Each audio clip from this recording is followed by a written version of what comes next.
What's up everyone, I'm NoBS, and today we're going to be doing a budget build. Depending on how much you have to spend or if you want to get a graphics card, this is going to cost between about $550 up to $800 if you do decide to get a graphics card. Now there's a little bit of backstory on this. I'm actually going to be building this for a friend of mine. We've been playing games together for a little while now, VR Chat and Counter-Strike and a few others. And I realized more recently that he is gaming on an absolutely terrible setup. He has this older laptop that's not even focused on gaming, and he's getting like 30 FPS on most titles.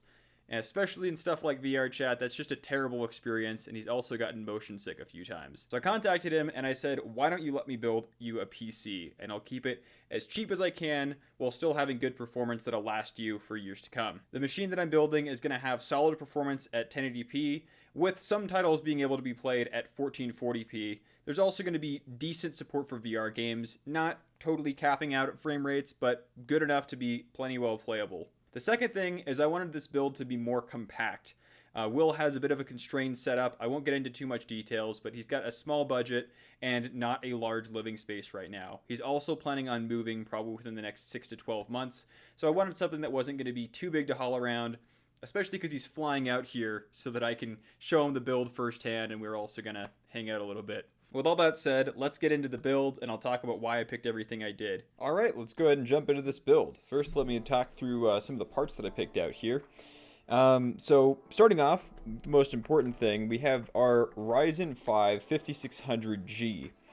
This is a pretty solid processor. It does have built-in graphics, but overall this is a pretty solid option. AMD also has the 5600G that was literally just released, and the 5600X. Those have similar performance and a little bit more cache. I actually went with this because I wasn't sure if my friend Will was going to get a graphics card. In the end, he actually decided to buy my old graphics card off of me, which is a MSI Mech. This is a 5500 XT. This is not the most modern card, not the highest performance, but these are actually going for fairly reasonable prices right now. If you're doing a budget build, you might end up with something like this. This is going to have similar performance to like a 1650. This is going to be pretty good for 1080p gaming. It's not super high performance, but for about 250 bucks, it's about as good as you're going to be able to get. Moving on, we have 16 gigabytes of 3200 megahertz RAM from Corsair. I really like this RAM. I've used it in a lot of different builds. My current system actually has 32 gigs of the 3600 megahertz speed, so I just really trust this stuff. There might be some other options that are maybe a little bit cheaper, but I do really like this product and I haven't had issues with it. Moving on, we have a Samsung SSD 980 NVMe. This is 500 gigabytes. This is actually a really fast SSD. It's a little bit overkill. Usually these are a little bit more expensive. It'd be kind of silly to use in this system, but I got this for, I think it was like 50 or maybe 60 bucks. It was the same price as a lot of other options, so I think it was a pretty good pick. Next up, we have our G.Skill 600 watt power supply. Now, this is totally crazy stupid overkill for our system. Definitely would have been totally fine with a 500 watt or even smaller power supply, but I was keeping a close eye on parts, and the Corsair one that I had that was 500 watts ended up jumping up by about $20, and this guy, despite being marked at 90 bucks, was only about $50, maybe $51. Higher wattage, and this is also semi-modular, which will be really nice. Next up, we have a bit of a curveball. This is a Gigabyte A520i AC. Basically, this is a mini ITX motherboard. I actually wanted to go mini ITX because I happen to have a extra case lying around, A, and B, because my friend Will is probably going to be moving around a good bit. He's going to be going into college soon, and probably moving out of his house, so it's always nice to have a little bit of extra space and a little bit less stuff to move around. Finally, the case. This is a bit of a curveball. This is a case that I have actually owned for a really long time. I think I might have gotten this when I was like 17. It is a Cooler Master. I forget what the name is. I'm gonna put it right here. It's an older model. It's a mini ITX. I actually have never really properly used this. I kind of stuffed an old system in here just because it was a cheap case. But looking at some more reviews, I realized that this is actually supposed to be a pretty solid performing case that you can get pretty decent thermals out of. And I figured a good case costs maybe 70 or 80 bucks anyways, so I might as well just donate this to Will so we can put the rest of the money he has into the actual performance of the system. With all that said, let's go ahead and get started. Alright, let's start off by just clearing things out that we don't need and make the process a little bit more simple. Alrighty, so we're just going to start off real basic with just our motherboard, processor, and our SSD, because this is an NVMe, it'll install directly onto the motherboard. I'm definitely excited to get this guy tested. This is my first time really using a proper ITX board, and they're really small. They tend to have a little bit less features, and they are a little bit more expensive, but this guy was actually a pretty good deal. I got it for a pretty solid price. This was like maybe $120. Generally, I wouldn't recommend spending that much money on this type of budget system, but because we ended up not buying a case, it ended up working out, so I'm excited to get that going. Now, AMD boards are a little bit weird. They put these brackets on here, these little plastic bits, and you never actually use them with most coolers, including the stock Wraith Stealth cooler that is included in the processor.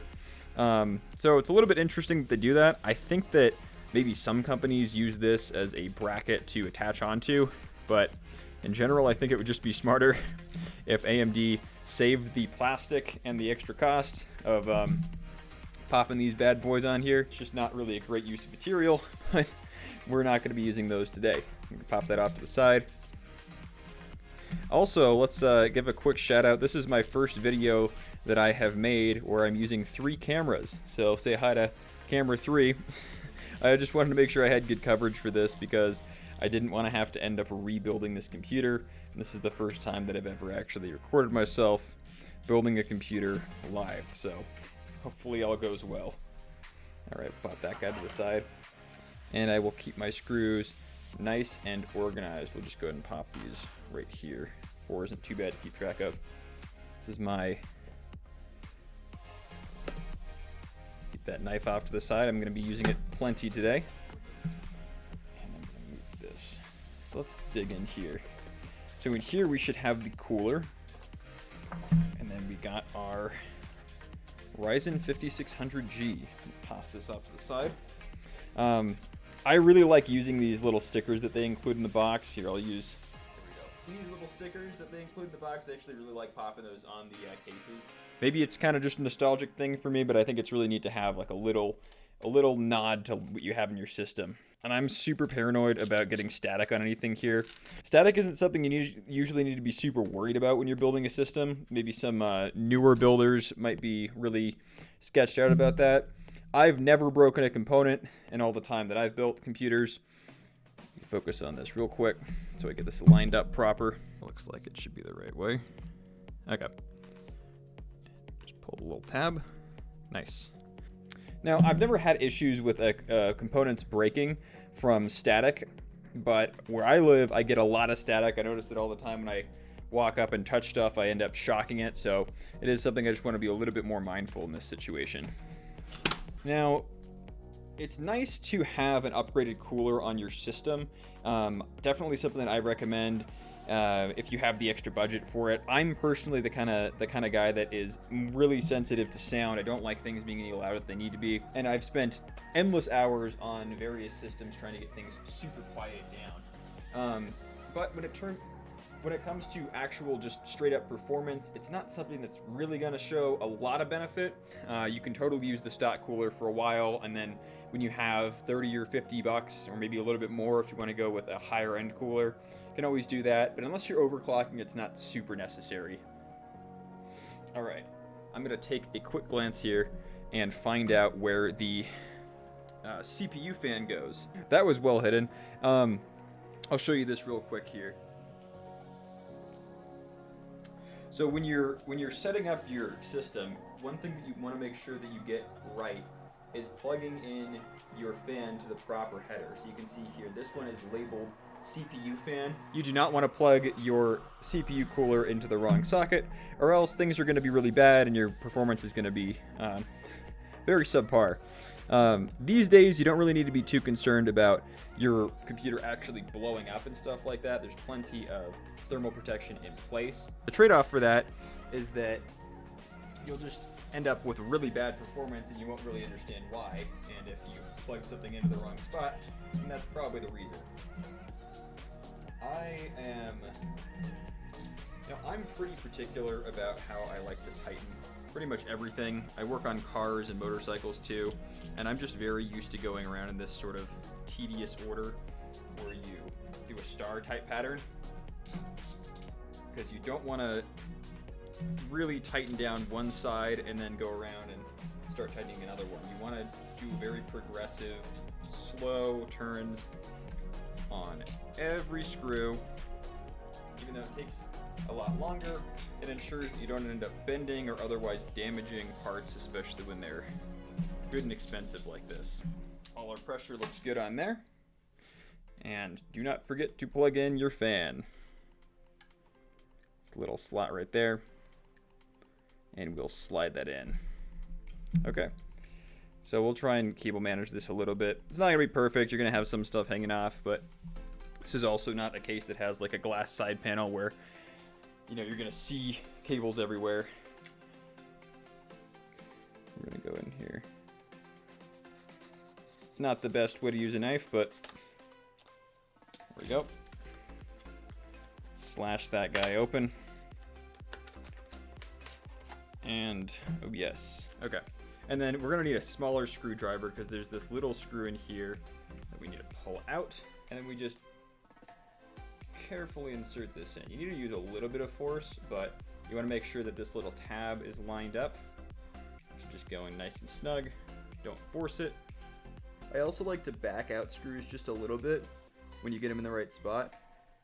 And then you'll kind of hear it make that sound. That makes sure that you're on the threads properly. And then you can screw down and not feel like you're going to cross thread or anything. So we've got the processor installed, we've got the SSD installed, and I'm just going to clear up my workspace just a little bit here. With this guy, with it being a mini ITX, just has 2 slots for RAM. Now some of them have more space to put RAM in, but this guy's just 2 slots. Downside with that is that if you wanted to grab two 8GB sticks and have 16 gigs, you don't have extra space to expand. So if you think that you might want 32 gigs or something like that, then make sure that you buy it up front, or else you'll be tossing the old RAM out and trying to sell it on Facebook Marketplace or something like that. One of the interesting things about building on when you're on camera is you kind of have to know what you're doing a little bit more, because you tend not to be looking quite as carefully. Just push it down, both sides, good pressure. That seems good. All right, so this is our motherboard assembled, and now we're pretty much ready to slap this into our computer. Now what I'm gonna do, just to be smart, is I think that there might be some adapters and other stuff I need in here in the motherboard box. And we also can't forget about our I/O shield. So we're gonna grab this. This looks like a little fan adapter that I'm gonna grab. We're not gonna need our SATA right now, and we're not gonna need our Wi-Fi card right now. So we'll just keep those in the box. But I am gonna grab that little fan extension, that fan adapter, and the I/O shield, which I'll wanna put in right out the gates. One of the biggest things I see people do with a lot of different kinds of work is just not keep a clean workspace. If you keep your space nice and together, you don't have extra stuff all over the place, you'll have a much easier time finding stuff, and you won't end up wasting time going, where did that screw go, where's my screwdriver, all that sort of stuff. Excitingly enough, we're ready to grab our case. I'm gonna see if I need to reframe here. Yeah, it'd be nice if I had a really cool setup to like record all of this, you know, Linux Tech Tip style, but I don't have that, so we gotta make do with what I have. Pop this top panel off, and this is what we have in the case. Let me just go ahead and move this stuff out of the way a little bit. I like to just get the cables, give myself a little bit more space, and kind of slip these off to the side. I'll actually go down here, and then we'll kind of worry about that in just a minute after we get the motherboard down, make sure that it's clear. This is our fan, which I'm just gonna plonk right up here, somewhere where it'll stay kind of out of the way. I also decided to do a little bit of modification on this. These are, I did this myself. It's paracord, and I just did some heat shrink over these connectors. Thought it was maybe a little bit more interesting, and I had the paracord laying around anyways. And I almost forgot here. We're gonna go ahead and grab our I/O shield. So it looks like this goes directly like that on the motherboard. That's how it fits. We're just gonna go ahead and stick our hands in here. This would be easier to do if I wasn't on camera, but there we go. Just kind of slaps in like that. It doesn't stay in super firm. It just kind of clicks in, and the motherboard sort of holds it in place. And I'm gonna go in from the side here. That's where I get the most space. And then the motherboard will just kind of get it lined up with the I/O shield. And yoink, just like that. The I/O shield has a little bit of springiness, so you kind of have to push the motherboard in a little bit to get it in the right spot. That's totally normal. So at this point in the game, we are ready to get our motherboard screwed in. Gonna grab some of my screws here. These mini ITX style only really have 4 screws that you have to put in. And this is where things are gonna get a little bit tricky. There we go. Okay. First one's gonna be the hardest because it's not even in the right position right now. Or it's kind of held in position by my other hand. Again, just like I said, we're gonna do just not tight yet. We're just gonna kind of get it in position. I'm gonna do this other side next. And then we'll kind of get everything tightened in. Now, I don't really recommend doing an ITX build for your first build. It's definitely a bit trickier. It can be a little bit less forgiving. I mean, first of all, you have just the physical size is smaller. It's a little bit harder to get your hands in and figure out where you're putting stuff. And then it's also a little bit more tricky with picking out parts. So obviously you need to have your mini ITX motherboard, which is also going to be a little bit more expensive. But you also need to make sure that little stuff like your cooler and your power supply and all of that is of the right size. And of course, it's just a little bit more tricky to get all the cables in the right kind of manage generally. So it's higher effort. I would say full size ATX would be my preference. Micro ATX is basically just as easy, but yeah, no real sense in doing mini ITX unless you're just in a situation where you're maybe moving around a lot. I was initially using this case as a sort of weekend PC. I realized that I was going over to a friend's house all the time. We were just, basically playing Counter-Strike and staying up super late. And I said, why don't I just build a little secondary PC, which is, doesn't need to have crazy performance or anything.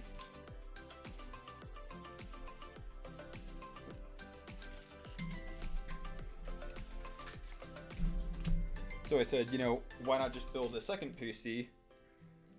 And it doesn't need to be super high performance. I'm really just playing Counter-Strike, and I'll leave it at my friend's house, and then that way I won't have to, chuck my whole PC in the car, unplug everything and deal with that whole mess. I can just have a system there, and then that way if we're ever just hanging out and wanted to play Counter-Strike, I could do it there.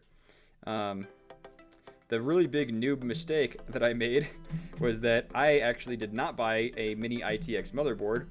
So I had this little micro ATX, and I didn't get the right motherboard size. So what I literally ended up doing, and this is not a proud moment for me, was I zip tied it in place so that it would kind of sort of stick out. There was no I/O shield on the back, and it sort of worked.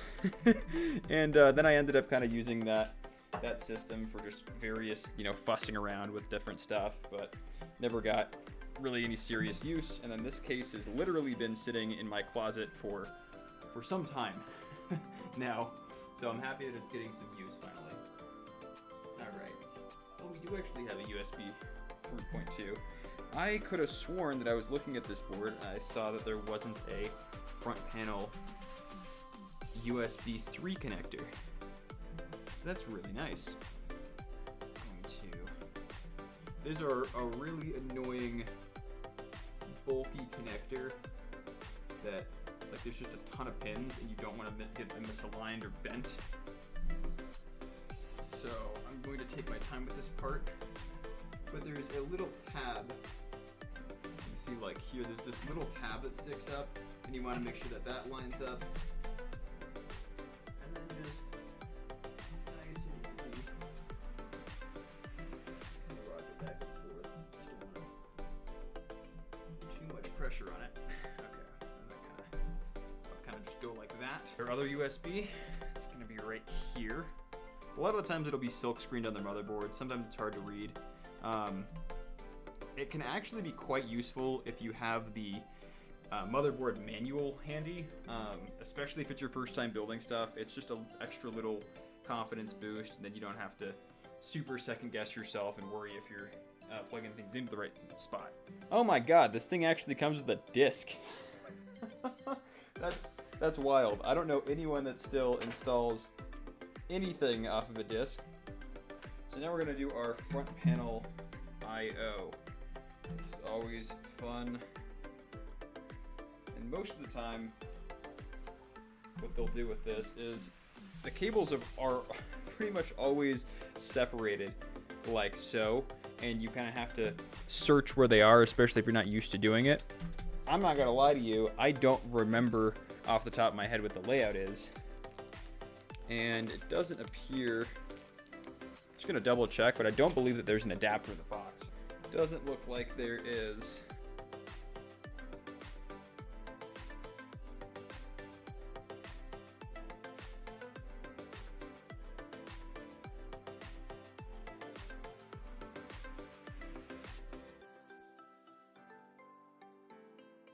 Alrighty.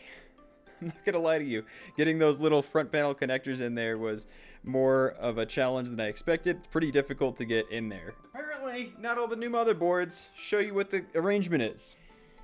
Alright, I'm just gonna sort of briefly manage these just a little bit. I'm just gonna kind of tuck these underneath here. We'll get things kind of battened down and proper in a minute. So that should be all of the front I/O. And then I have this, this is going to be our front panel fan, which is going to come around. We do have a fan header right here. Get that all flipped in. But you definitely want to make sure you take your time and get all of your front switches put in properly, because what can happen is if you assemble your whole computer, you do everything right, you take plenty of time, you go to actually turn it on, and then you get nothing. Your computer does absolutely nothing, and that's the worst feeling in the world after you've just spent all this money on parts. What can happen a lot of the times if you just don't connect the power switch in the right spot, then your system won't turn on. So that's not a fun experience. Okay, so I think that's kind of in the good enough category right now. I'm not gonna lie, since this is an older case, I wasn't exactly sure what this little AC97 connector is. Apparently this is an older audio standard. We will not be using it, and I'm just gonna sort of tuck it to the side here. Okay, next up, this is the exciting bit. We get to pop in our graphics card. So this might be a bit of a challenge with the case size. So this is a dual channel card, which is actually the only size that will fit in this case. And first thing we want to do is just remove these little I/O covers that cover the side. I guess they're just PCIe covers. I'm not really sure exactly what the name is for those. We're going to go ahead and pull these screws out. We're going to be reusing those thumb screws. Get those pulled out. And then we'll slap these bad boys out of there. Shows you how much I use this case, because what I was using before when I built that system was I had an APU in there as well. AMD's been doing APU, in other words, processors with graphics built in. They've been doing that for a while, and back in the day it was like the A1050-800K is what I had. Those were actually decent performance for like budget. It's pretty similar to like what you'd get nowadays with these 5600Gs, but those are just super old now. And yeah, it was kind of neat though. You could play like basic games just with the built-in processor, and it's neat that they've kept that going. So nowadays, especially when the graphics card shortage hit, these processors became pretty exciting. Put this screw in here, and I'll kind of try and get it in the right slot. All right, there we go. Now that's going in. I'll again just get that tightened, and we'll get the other one tightened. Man, that is a tight fit. I don't know if this little panel got bent out of shape a little bit, but those things did not want to go in by hand. And we're not putting a ton of pressure on that. It's just kind of enough to keep it a little bit more stable. All right. And with that done, we are now ready for our power supply. So this system, we are actually going to be adding in a, I think it's a 4 terabyte standard hard drive. Hard drives these days are so cheap. If you're looking to just have a bunch of storage, hard drives are a pretty great way to get them. You can get a 4 terabyte hard drives these days for like 60 or 70 bucks, which is wild. They're not going to be very fast. In terms of like launching games off of them and stuff, the loading times might be a little bit slower, but generally speaking, if you just need a bunch of storage, if you've got like a bunch of videos and photos and other stuff that you want to keep around and not get rid of, then hard drives are pretty great. My friend Will, that I was building the system for, he expressed a lot of concern about reliability of hard drives, and honestly, I can say that hard drives, for the most part, are pretty dang solid. It's if you're really concerned about it, you can run like a RAID 1 or something like that, where you just have an exact duplicate of both hard drives. So if one fails, then you're totally fine, and they're cheap enough where you can get away with that. But for the most part, I haven't had a spinning hard drive fail on me. I actually have had an SSD fail on me, so that was, I think in general, storage failing is not like a super common occurrence, but it can happen, and that's why, regardless of what you're using, if you have important data, you should be backing it up in some capacity. You shouldn't just be hoping and praying that something doesn't go wrong, because it doesn't matter how expensive your equipment is, it can fail, and when it comes to data, that can be, could be a lot worse than just having a graphics card die on you or something like that. Okay. This guy does have this has a little removable tray for the power supply, which just ends up giving it a little bit more space. Before I start really lining stuff in there, I do want to get our cables tamed a little bit. Like, I noticed that I/O cable is just coming close to our graphics cards. I'm just going to tuck this underneath here. You see our space is generally kind of put together. I actually didn't realize that this power supply had these ketchup and mustard cables, which is a major crime these days. People just hate the ketchup and mustard side cables. I don't really care, especially if you're not looking at it. I mean, people don't really look at your computer that often, and maybe if it bothers you, then that's your own thing. If you don't want to have it, totally understandable. But I mean, when it comes to just getting a build that is, good performance for the price, it really shouldn't be that big of a priority. I've actually noticed that a lot of people prioritize weird things with budget builds. Like, they'll want to do themed colors and that sort of stuff. They'll want to do maybe go all Corsair or something like that, just a brand that they like. And there's nothing wrong with that, but when you're doing a budget build, really the primary concern, if you're trying to game and you're trying to do have a powerful system, your primary thing should just be getting the most performance that you can for the money. Yes, these are going to be our dual CPU cables here, and these do have a little clip on them, so you'll kind of see that there's this little clip on the power supply, and then those are going to go straight down. I'll make sure that this isn't getting super tangled. Yeah, these cables are they're kind of just freewheeling it. A lot of the times with most power supplies, you'll have some kind of cover over the cables, but with these, since they're just sort of freewheeling it, it's going to be a little bit messier. Not a big problem. just something to, not gonna look quite as nice. And we're gonna go ahead and make sure that that gets routed too. We don't want any of this to be making contact, and especially causing issues with the fan. Now I did this a little bit weird. We just kind of pulled the power supply out of the case, and we'll kind of fuss with the cables. This is a semi-modular, so you can see that it just has the motherboard and the CPU connection that's already on there, and then everything else you just kind of connect as you go. What I'm going to do next step is get our backplate screwed onto our motherboard or onto our power supply, and kind of get that ready to go. And then what I'm going to do after that is connect our other necessary power supply connections. And so this guy's going to just sort of slot in like so. But what I want to do first is get our necessary cables connected in here, make our lives a little bit easier.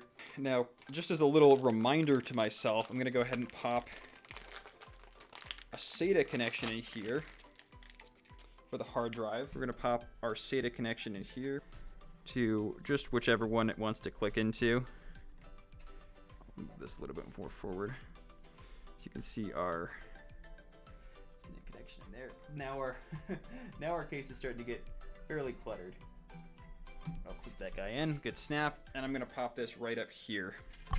That's going to just sort of hang out there until I need it later. And then I'm gonna pop in my SATA connection for the hard drive. We'll go with, these can actually be configured to either side, so I'm just gonna go ahead and do it on the top, just to give myself a little bit more space. I'm actually gonna keep this off to the side for now. Finally, our PCIe, which is going to power our graphics card. And again, got the clip there. And we should be ready to get things lined up.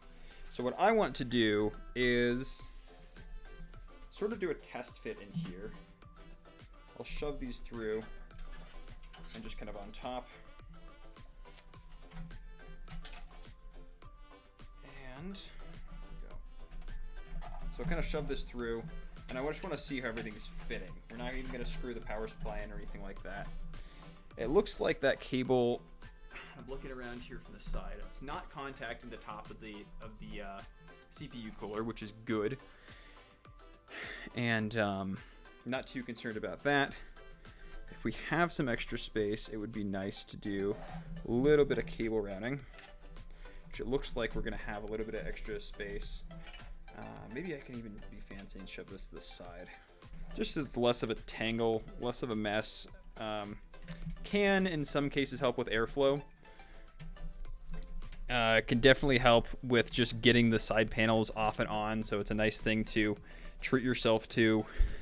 You know, if you ever have to open your computer back up, it's just nice to have the cables a little bit managed so that you don't have to deal with that mess when it comes to getting back to everything. A lot of the times, your either your case or your power supply, or both, will come with these little zip ties. So I'm going to use one of these.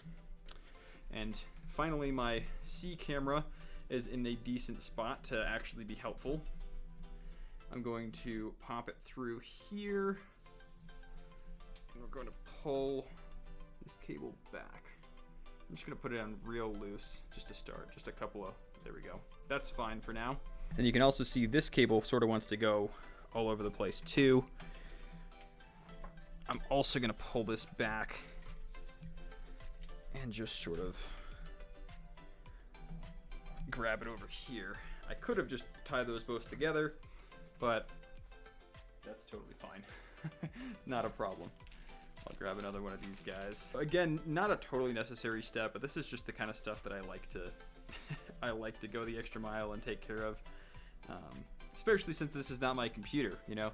My friend is not as, he doesn't really know a bunch about computers, so the last thing I want to do is make things overcomplicated if he needs to get back in here and try and fix stuff for whatever reason, or even just upgrade stuff. I'm going to actually, at this point, screw the power supply in so that's properly connected. That's just sort of dangling around at this point. Oh, this is also a really good time to mention that I you definitely want to keep in mind the direction of your power supply fan. So this is an unconventional build where the power supply is just directly shooting out the top. Most of your other builds, it's going to be, nowadays you have like power supply shroud. So you want to make sure that that fan is facing down. That's not something I hear people talking about a whole ton. Yeah, that can be pretty bad. It could be pretty bad if you don't have that. If you don't have the fan going the right way, because the power supply generates a decent bit of heat and needs to cool itself off. I would be very shocked if they didn't just have a feature built in that would just turn them off, so your system would probably just randomly turn off and you wouldn't know why. But yeah, that could be an annoying thing to diagnose if you just make that rookie mistake of putting the fans in the wrong way. Okay, this guy is going to click in. We've got that connector there. These like to separate sometimes.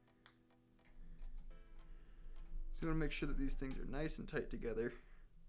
Then it should just slot right in. If they're not aligned properly, you might just have to wrestle with it for a little while. That can be a little bit annoying with those connectors. And I'm again going to use my same old trick of just shoving everything to the side over here. And then this guy, just for my own peace of mind, I'd like to get this maybe tied somewhere. I might even just zip tie it to itself over here, just to keep it out of the way. Keep it tied down and make sure it's out of the way. And we'll just go through and cut off the ends of these guys and try and power it on and see if she blows up. I know that like when you're kind of doing research and thinking about building your computer, like your biggest fear is like, I'm gonna spend $1,000 on parts, then I'm gonna plug it in and it's gonna blow up immediately. That's not really like it's not something that you should really be too concerned about. I mean, I built my first computer when I was 16 and I had no idea what I was doing. And I mean, it is technically possible to blow something up. I wouldn't tell you that it isn't, but it's very, very unlikely. Like, if you plug something in wrong, it will probably just not work.